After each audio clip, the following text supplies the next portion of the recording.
Senior صحافی اور تجزیہ کار حمد میر کے مطابق ISI کے سابق سربراہ جنرل ریٹائر فیض حمید کا خیال تھا کہ ان پر کبھی ہاتھ نہ ڈالا جا سکے گا۔ جنرل قمر جاوید باجوہ نے انہیں نومبر 2022 میں بتا دیا تھا کہ اگر general Asim Munir army chief بن گئے تو تمہارا کورٹ مارشل ضرور کریں گے، لیکن فیض صاحب کو یقین تھا کہ عاصم منیر آرمی چیف نہیں بن سکیں گے۔ جب عاصم منیر آرمی چیف بن گئے تو فیض صاحب نے قبل از وقت ریٹائرمنٹ لے لی۔ ریٹائرمنٹ کے بعد کچھ عرصہ وہ محتاط رہے، لیکن جب ان کے خلاف کوئی کارروائی نہ ہوئی تو وہ غیر محتاط ہو گئے۔ وہ ایک ایسے سسٹم کی پیداوار تھے جہاں طاقت کا بے جا استعمال ہوتا ہے۔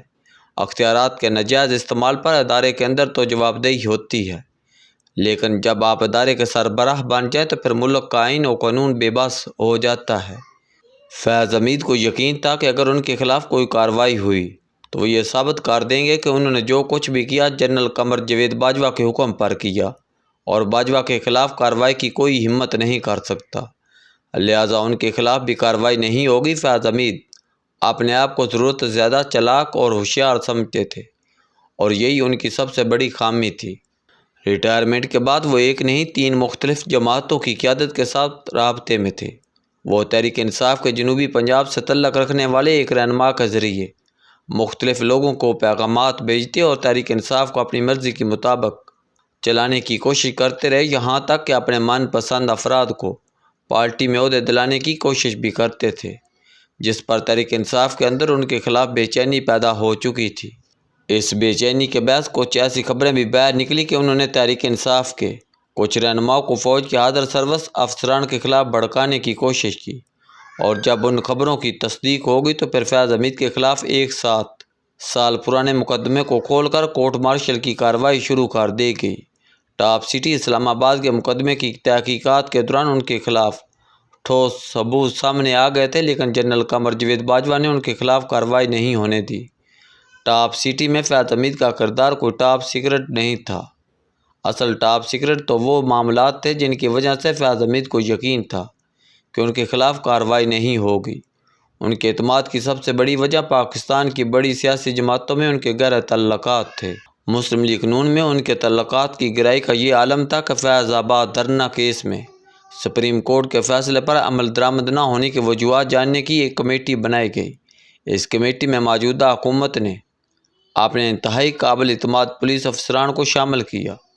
کمیٹی کے سامنے مسلم لیگ نون کے وہ رہنما پیش ہوئے جو 2017 میں حکومت کا حصہ تھے، اور اس کمیٹی نے فیض حمید کو بے قصور قرار دے دیا۔ عام تاثر یہ ہے کہ فیض حمید تحریک انصاف کے بہت قریب تھے، لیکن کم لوگ جانتے ہیں کہ ان کے مسلم لیگ نون اور پیپلز پارٹی سے بھی بڑے گہرے تعلقات تھے۔ 2019 میں انہوں نے نہ صرف ان تعلقات کی مدد سے نواز شریف کو طبی بنیادوں پر پاکستان سے باہر بھجوایا، بلکہ ان تینوں جماعتوں کو جنرل باجوہ کی ایکسٹینشن کے لیے بھی راضی کیا۔ باجوہ کو ایکسٹینشن دلوانے میں بھی فیض کا اپنا مفاد تھا۔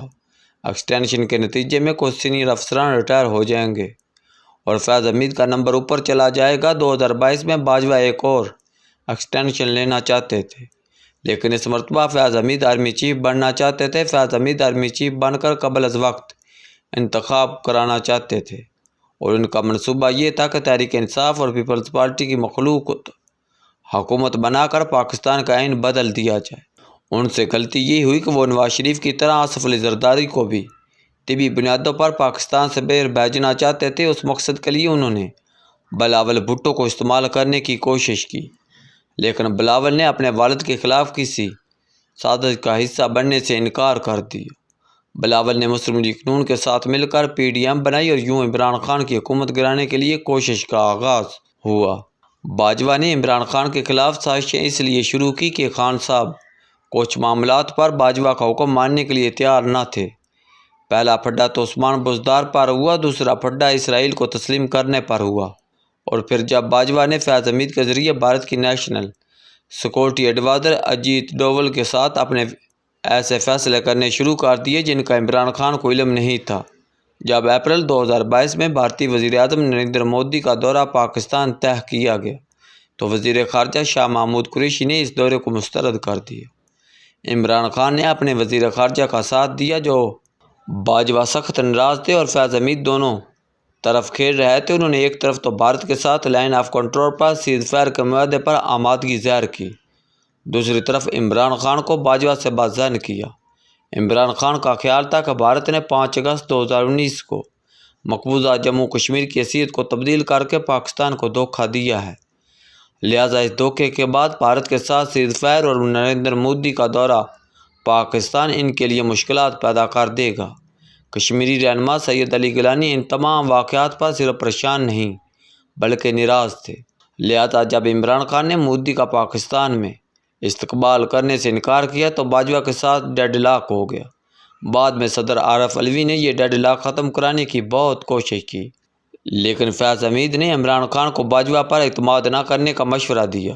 فیض حمید کبھی عمران خان کے ہمدرد نہ تھے، وہ خان صاحب سمیت ہر کسی کے ساتھ ڈبل گیم کرتے رہے۔ 2019 سے 2022 کے دوران انہوں نے کچھ اہم غیر ملکی شخصیات کے ساتھ بھی تعلقات بنا لیے تھے اور انہیں یقین تھا کہ اگر ان کے خلاف کوئی کارروائی ہوئی تو یہ شخصیات انہیں بچا لیں گی۔